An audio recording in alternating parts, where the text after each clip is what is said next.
So many people building their business in wholesaling and real estate investing find properties that they have difficulty moving. Maybe they find some they want to buy, and other ones don't quite meet their criteria.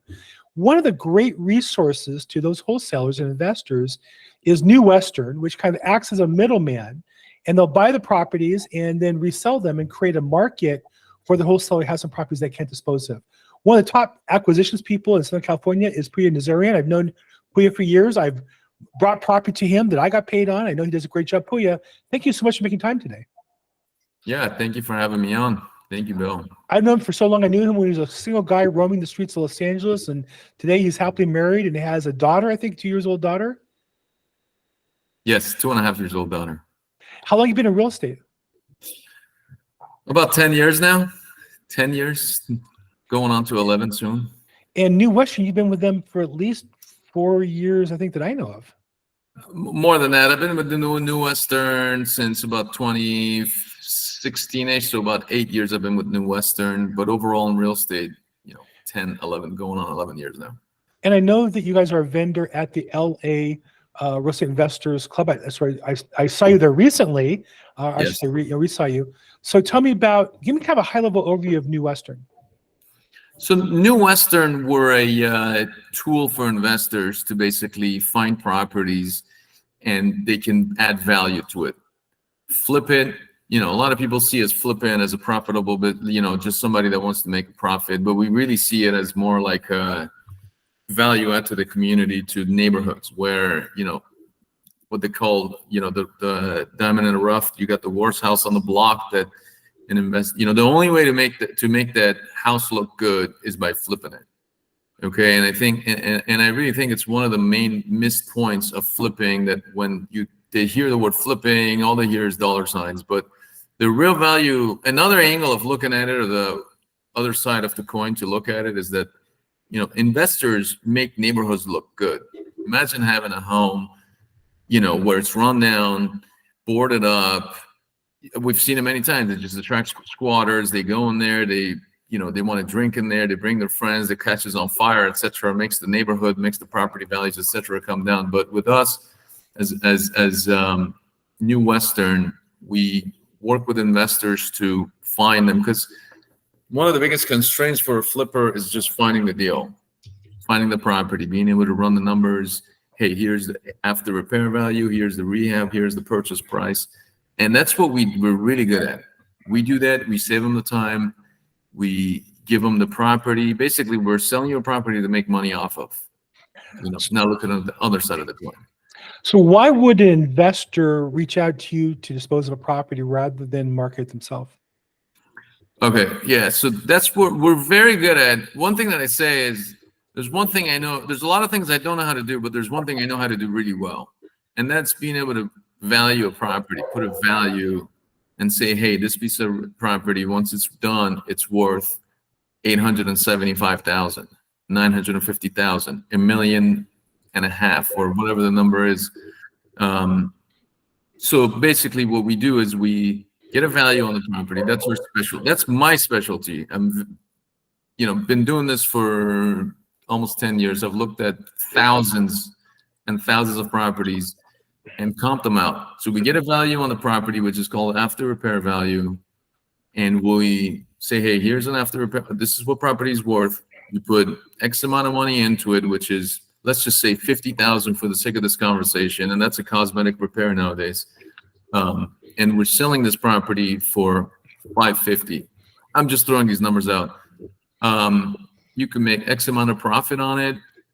It's going to take you, 4 to 6 months, or whatever the type of project it is, etc. So that's the amount. That's the work, and that's the legwork that we do for an investor, and they can buy the property same day, as opposed to why they come to us versus going on the market. Realtors, I've noticed they're not good at evaluating a property, and they're not marketing the. You go walk it, put an offer in. Now let's go to highest and best. Now here's a counter to you. Here's a counter to that. We've done all of that work, and we put the property in front of the investor for them to buy it same day. So that's the value that we've created for investors, and that's the reason why 50% of our buyers are repeat buyers when they come coming back to us, buying more and more properties.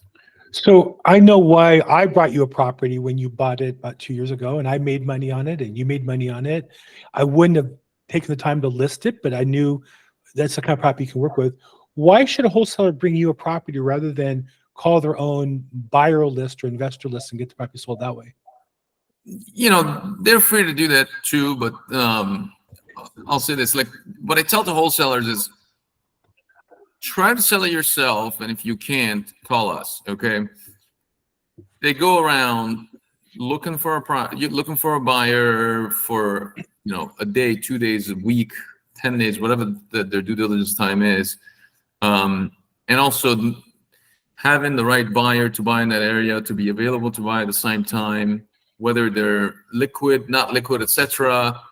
The good thing is we have a sales team that's constantly on the phones talking to investors all over Southern California, and we have the capability to close on any property anytime, any day. So we're not flipper. We're like a sales channel for a lot of wholesalers. Now, with that in mind, what I've also noticed with smaller wholesalers, they might not, like it so much, but they really don't have the capability to sell a property. They're mostly, when people start as wholesaling, they start doing acquisitions, but then the dispositions is really a different channel, a different skill. It's a sales skill versus an analytical skill. So basically, if they can get it on the contract, we can move it for them. And that I've seen that work really well. I work with several wholesalers that all they do is acquisitions. They bring us the property, bring me the property. Before they get it on the contract, we have a talk. Hey, I like this property. And the thing is, we're so much on the investor pulse that we have a good input of what investors are looking for at the moment. Like what investors looking for this month was different than November of last year. And that's 4 months away. It was different than December of last year. It was different than January of last month. And it's going to be different again in next month because of the market where we're going. So we have a pulse on the market. And at any moment, we know what an investor wants to buy, and we will work on the dispositions. Wholesalers can just focus on their acquisitions. It's a big sales. It's a heavy sales cycle in real estate. We've simplified it. And acquisitions is one, dispositions is a second step. The starting wholesalers are really good at acquisitions, but I've noticed their dispositions is not as strong. Meaning they find deals but don't know how to turn them into money. That's what you do. So I know that I'm on your list where you send me properties that you are bringing to market. That means you've got them under contract through another agent, or in many cases a wholesaler. You do a really beautiful report. In fact, I always send your reports to new agents and say, this is what you need to be providing to your customers when you want to present them property, because the amount of information you give is fantastic. How many people do you distribute this list to? And I'm not just some guy where it goes into spam. Like literally, I look at every time you send me an email and I say, do I know anybody in that area that I can send to you as well? How many people do you send that list out to? That's a good question. I don't have the number off the top of my head, but I would say thousands. Like, I mean, as far as repeat buyers, we moved about 300 units last year. Let's say 150. I would say maybe 500 of them are solid repeat buyers. And then we have another like 4,500 that are just looking at properties. So it's about 5,000. I'm going to throw out the 5,000 figure. It's actually been a question that I've been wanting to ask management myself, but based on ballpark, it would be around the 5,000.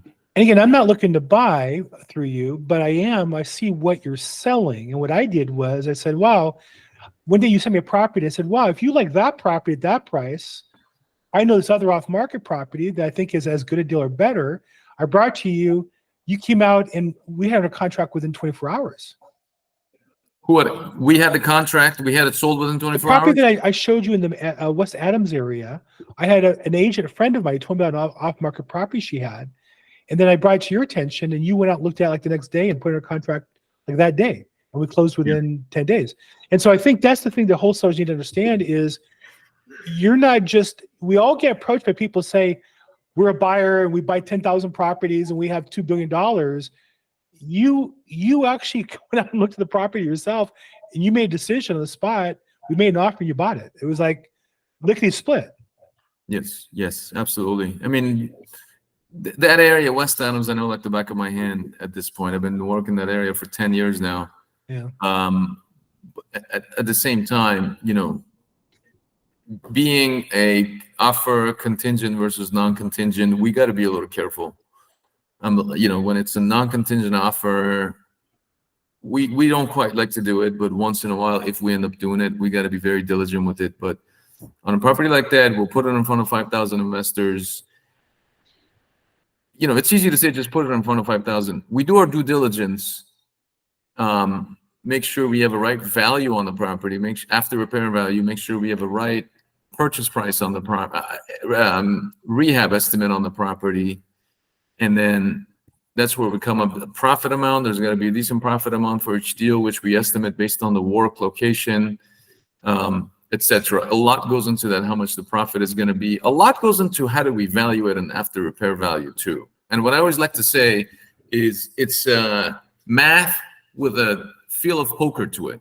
So it's a little more than just like looking at the numbers. I mean, I talk to wholesalers and they're like, oh, hey, this will sell at $450 a foot. I'm like, you know, that's so basic. Whenever somebody tells me the price per foot of a house, I know they just started this business. It's kind of interesting. Well, it's more than just that price per foot on the house. I'll tell you what else it has a little bit to do with real quick though. For example, the curb appeal of the house is one, the street is one, the neighborhood, the area, the schools, the kind of work it needs, the purchase price, the market where we're dealing with, the interest rate. So, you know, saying a price per foot is, I kind of find it hard to believe that somebody's valuing a house on the price per foot when there's so many different other things that we're looking at on, you know, when we're evaluating putting an ARV in front of an investor.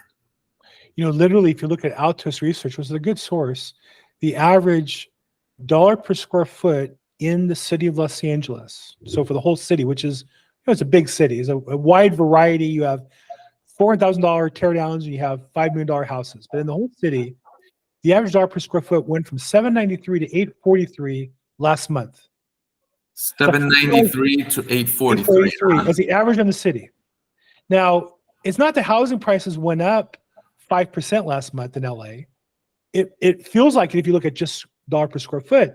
What that means, what really has happened was there were a lot less higher price homes for the last few months. And with the drop in interest rates, more of them closed last month. Some of the really high ones skew the number up. And so, and the low end is red hot. So you're not getting the houses as cheap as you were. You know, it used to be you get cheap $400,000 houses. That was $500,000 houses. Now, the worst houses I'm selling are $550,000, $600,000, right?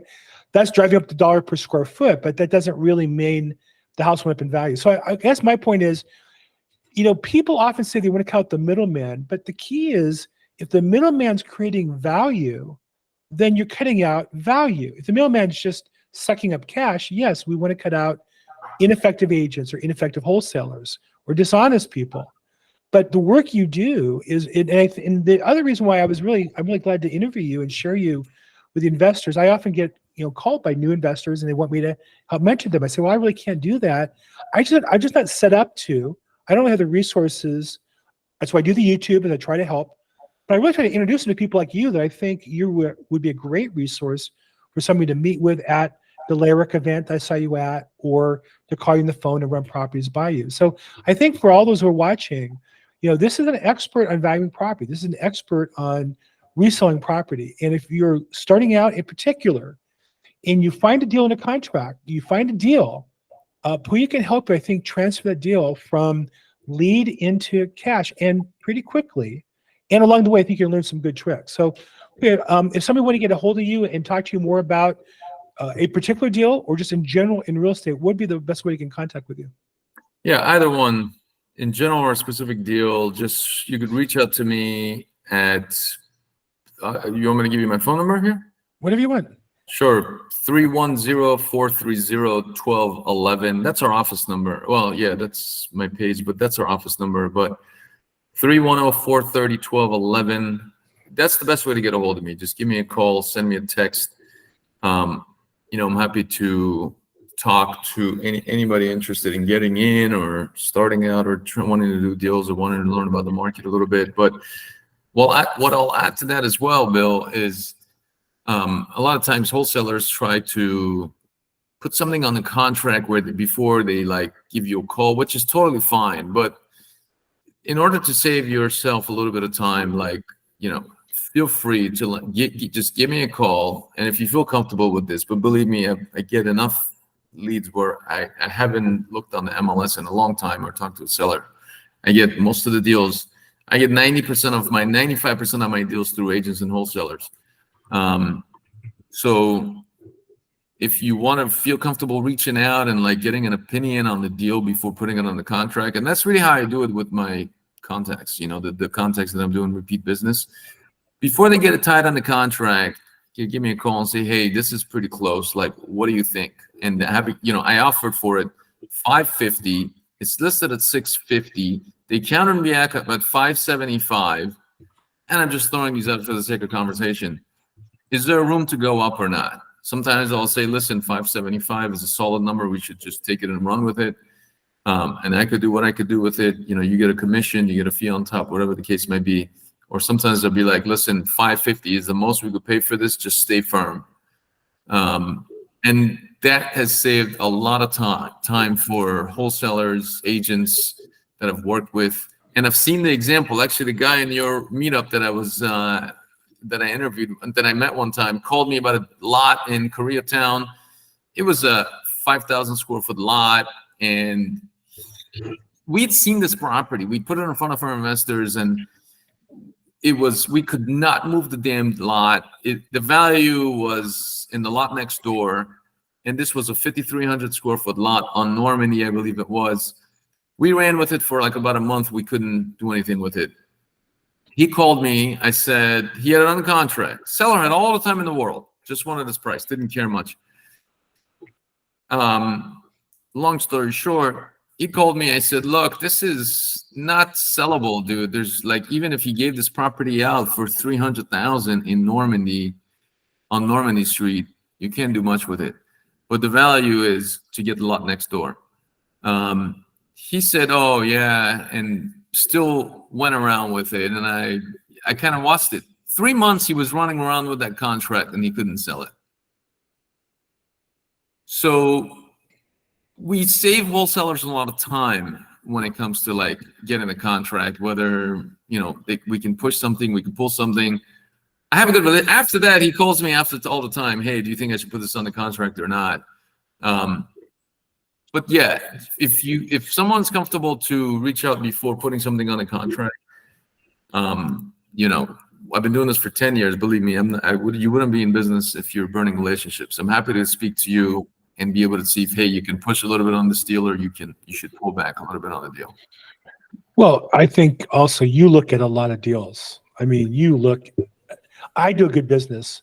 My business is as high volume of deal evaluation as yours is. You evaluate a lot of properties. That's really, I evaluate a lot of probates. My specialty is probate. I look at a lot of cases and filings and paperwork.